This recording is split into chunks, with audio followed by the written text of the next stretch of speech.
Now we turn to the economy, dominated by rising inflation that just won't quit. The Labor Department says consumer prices were 8.5% higher in March compared to a year ago.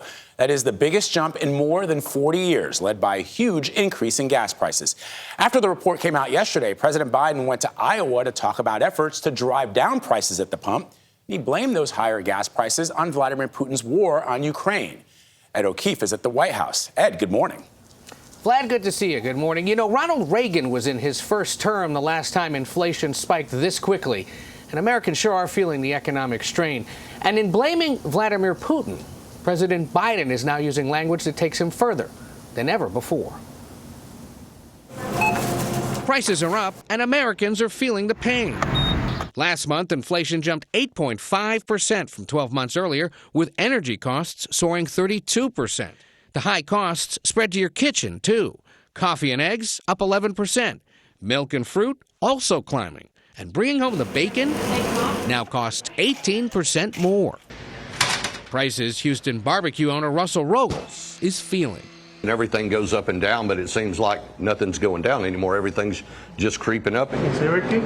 Higher costs for everything he buys and sells are cutting into his profits. And he worries if his prices have to go much higher, customers won't come back. Every time we raise prices, they'll look at the menu board and look down there like, whoa, you went up. And I'm like, look, we have to. We don't have a choice. Traveling in Iowa on Tuesday, President Biden announced a cheaper mix of gasoline, known as E15, will be available through the summer months, potentially saving drivers as much as 10 cents a gallon, if their vehicle can use it. And while inflation's been rising for the past year, President Biden continued to blame Russian President Vladimir Putin and described his actions in Ukraine for the first time as genocide. Your family budget, your ability to fill up your tank, none of it should hinge on whether a dictator declares war and commits genocide in half a world away. He later clarified, but didn't back down from his comments. We'll let the lawyers decide internationally whether or not it qualifies, but it sure seems that way to me. President Biden also said that the evidence of genocide is mounting and that it's become clearer and clearer that Putin's just trying to wipe out the idea of even being Ukrainian.